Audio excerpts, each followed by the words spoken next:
El Señor esté con ustedes. Evangelio de nuestro Señor Jesucristo según San Mateo.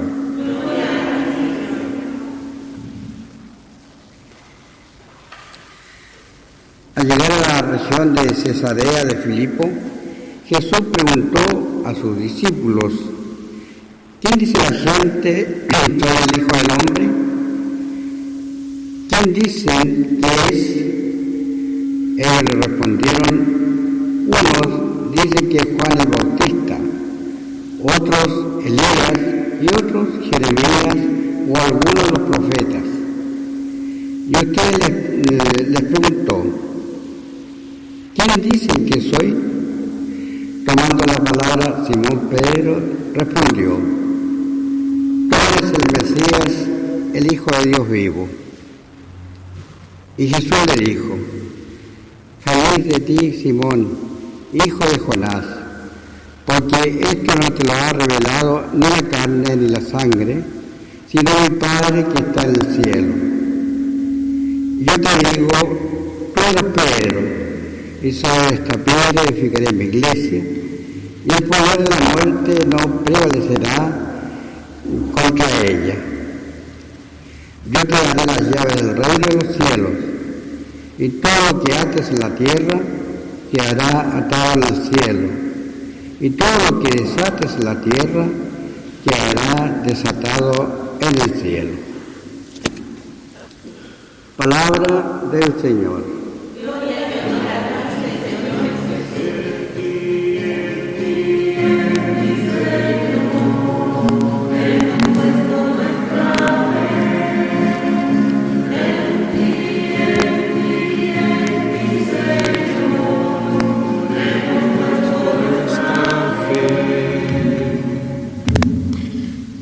Pueden tomar asiento.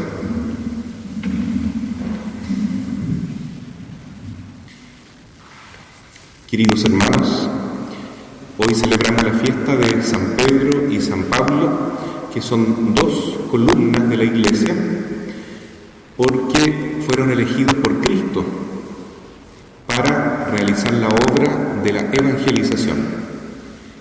Esa es la misión principal de la Iglesia. Cuando Jesús se fue al cielo, no le dijo a sus apóstoles: vayan y construyan hospitales, creen escuelas, creen situaciones para que nadie pase necesidad, etc. ¿no? La obra social de la Iglesia es una consecuencia natural y necesaria de la propagación de la fe. Pero la misión primera que Jesús nos regala para participar de esta bella obra de Cristo es la evangelización. Vayan por todo el mundo y anuncien la buena noticia. Esa es la primera tarea. Segundo, enseñen a cumplir todo lo que yo les he ordenado, todo lo que yo les he transmitido. Tercero, bautícenlos a todos en el nombre del Padre y del Hijo y del Espíritu Santo, y ahí se subentienden los demás sacramentos, ¿no? Son 7 sacramentos. Y por último dijo también: sanen a los enfermos en mi nombre y expulsen demonios en mi nombre. Ese fue el mandato completo de Cristo. Pues bien, los primeros y más importantes representantes son los que hoy celebramos, los dos grandes apóstoles, Pedro y Pablo. Pedro, porque fue llamado a ser el jefe de los apóstoles, el primero entre pares, porque eran todos igualmente apóstoles, pero Pedro tenía una primacía especial, que es lo que hoy día vemos en el Evangelio de Mateo. Cuando Jesús pregunta: ¿quién dice la gente que soy yo? Entonces ahí dicen los discípulos: bueno, unos opinan que eres un hombre poderoso, un hombre famoso, un profeta, un hombre importante. ¿Y ustedes, quiénes dicen que soy yo? Y entonces Pedro toma la palabra y dice algo maravilloso, importantísimo en la fe, que es la primera proclamación de lo que creemos, que Jesús es Dios, Jesús es el Señor. Eso es lo que importa. Y Pedro, que en ese momento se llamaba Simón, hijo de Jonás, tuvo la gracia de reconocer eso. Se inspiró y le dijo: tú eres el Mesías, el ungido, es decir, nuestro Rey, el que esperábamos. Tú eres el Hijo de Dios. En esa proclamación de fe descansa también y reposa toda la fe de la Iglesia. Por eso también Jesús le dice: tú ahora no te llamas Simón, sino que te llamas Pedro, porque sobre esta piedra construiré mi iglesia. Entonces, aquí hay que entender la piedra en dos sentidos. Uno, porque Pedro está diciendo con la gracia del Espíritu Santo el dogma principal de nuestra fe, que Cristo es el Señor. Eso es lo principal del Evangelio. Jesús es Dios, es nuestro Rey, es nuestro Salvador, es nuestro todo. Bueno, y en segundo lugar, porque Pedro literalmente se transforma en piedra, ¿no? Ese es el nombre que ahora Jesús le da, Kefas, piedra. Sobre esta piedra construiré mi iglesia. A ti te daré las llaves del reino de los cielos, y las puertas del infierno o el poder del infierno no prevalecerá contra mi iglesia. Esto hoy en día nos llena de alegría y de esperanza, porque vemos que la iglesia está sometida, ¿no es cierto?, a un poder terrible que viene del infierno a través de las fuerzas políticas del mundo.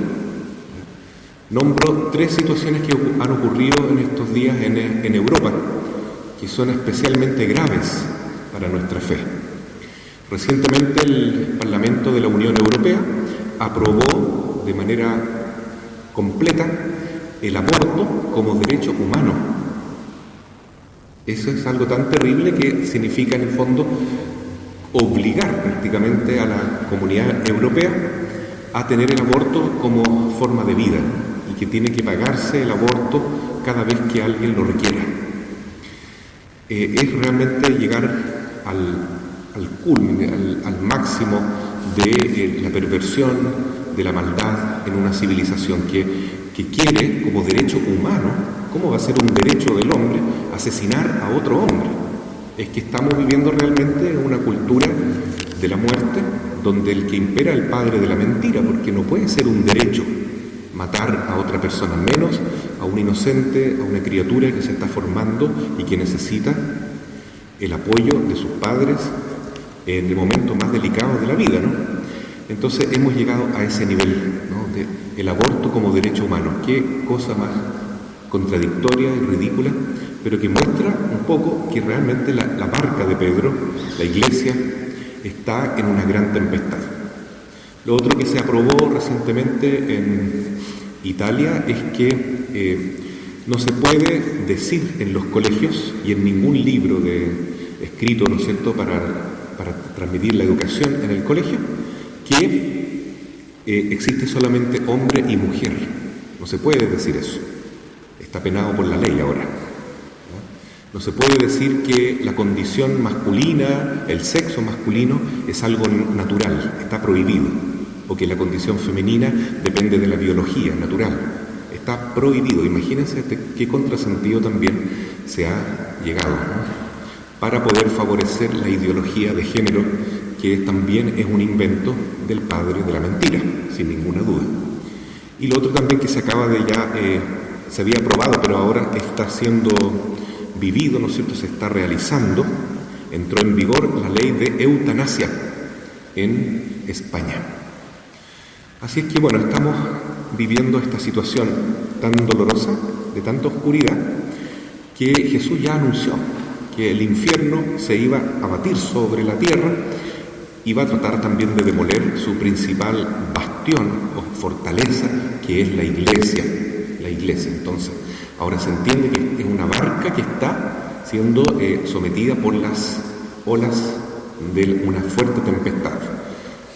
Entre paréntesis, hoy día tuvimos la hermosa experiencia de acompañar a los pescadores de Mewin, sacando a pasear a San Pedro por el río Lingue. Y efectivamente, cuando uno llega a la barra, es decir, en el momento en que se junta el río con el mar, se forman unas olas bastante fuertes, ¿no?, y en ese oleaje se mueve toda la barca, ¿no? Pero los pescadores decían que hoy estaba totalmente calmado, pero uno veía que los botes realmente se encaramaban así y se ponían en forma vertical prácticamente, ¿no? Y ¿cómo será cuando no está calmado, ¿no? O sea, es tremendo. Hay que tener mucha valentía para ser pescador, ¿no? Y también Pedro tuvo esa valentía de ser no solamente pescador, sino pescador de hombres, como Jesús le había dicho, y decir en el Salmo 33, el Señor me libró de todos mis temores. ¿Por qué? Porque la obra de la Iglesia no es nuestra, humanamente hablando, ¿no? No eres tú o yo que tenemos que hacer que la Iglesia salga adelante, sino que es Jesucristo quien lleva la Iglesia. Él es el jefe, Él es el pastor. Nosotros somos guiados por Él. Sin embargo, Jesús nos da tareas. A Pedro le dio una gran tarea ser su sucesor, su representante en la tierra. A Pablo le dio una gran tarea ser el apóstol de los gentiles, es decir, de los pueblos paganos, y de ser un gran maestro, un gran doctor de la fe. Lo vemos en todas las cartas paulinas, que son realmente maravillosas, son parte de la Sagrada Escritura. ¿Cuánto escribió San Pablo que hoy es parte de la Biblia? Él fue un instrumento, pero muy, muy elegido de Jesús, que es justamente la palabra de Dios. Pero todos nosotros tenemos una tarea que cumplir en la Iglesia. Somos piedras vivas de la Iglesia, ¿no? Eso significa que no somos piedras muertas, no somos un número más dentro de la Iglesia. Somos piedras vivas, es decir, cada uno tiene que cumplir su tarea, su propósito dentro de la Iglesia, que es la levadura del mundo, la levadura de la masa, la luz que brilla en las tinieblas de este mundo que se ha puesto cada vez más diabólico y más apóstata, cada vez más distante de la ley de Dios. Y hoy más que nunca entonces tenemos que decir con San Pedro y San Pablo, el Señor me libró de todos mis temores. No es fácil porque Pedro y Pablo, como seres humanos, también pecaron, también cometieron muchos errores, aún siendo apóstoles, pero se fueron santificando, se fueron llenando del Espíritu Santo y finalmente cumplieron a cabalidad su tarea, la gran tarea, ¿no? Y en ese sentido, hoy celebramos el máximo testimonio que puede dar un apóstol, que es derramar su sangre por amor a Cristo. Por eso el color rojo de la liturgia nos recuerda que hoy celebramos a Pedro y Pablo en su martirio. Este martirio ocurrió en la década de los 60, en el año 60 y tanto, en la época del emperador Nerón, que fue un verdadero anticristo, ¿no? Al cual se refirió también San Juan como uno de los 666, ¿no? Nerón, un verdadero anticristo, ¿no? Persiguió de una manera atroz a la Iglesia de Cristo, murieron muchos cristianos martirizados, y entre ellos también Pedro y Pablo. Pablo, como era ciudadano romano, murió por la espada, se le cortó la cabeza, y a Pedro se le crucificó. Y en su voluntad era también morir cabeza hacia abajo, para no morir del mismo modo que Jesús. Entonces vemos en este gran testimonio de San Pedro, de San Pablo, en esta ofrenda maravillosa, que realmente se puede llegar a la santidad, y más aún se puede tomar esa cruz que tanto miedo nos da, porque nadie quiere sufrir, nadie quiere despegarse de esta vida, pero cuando el amor de Dios es tan grande como comenzó a inflamar en el corazón de Pedro y Pablo, sí se puede abrazar el martirio, que es el mayor testimonio que puede dar un apóstol hoy en día. Y ya en aquellos tiempos se decía que la Iglesia iba a salir adelante, no tanto por la belleza de su predicación o de su evangelio, bueno, también por eso, pero en primer lugar por la sangre de los mártires, ¿no? Se decía en ese tiempo, la sangre de los mártires es la semilla de nuevos cristianos, y así ocurrió. Fueron tantos los cristianos que murieron martirizados en esas persecuciones del Imperio Romano, que, cómo no, Dios bendijo de una manera extraordinaria a Roma, que se convirtió en el corazón de una nueva civilización, que se llamaba la civilización cristiana. Digo se llamaba porque los últimos papas han dicho que esta civilización cristiana ya no existe. Ya el pueblo ya no es, en sus estructuras, en su política, en sus constituciones, en sus leyes, ya no es cristiana, es neopagana. Ya no adora a Dios, al Dios verdadero, al Padre de nuestro Señor Jesucristo, sino que está entregado a sus propios designios, ¿no es cierto?, que son contrarios a la ley de Dios. Entonces hoy seguimos contentos, seguimos confiando, recordamos la frase de la Virgen María: finalmente mi corazón inmaculado triunfará.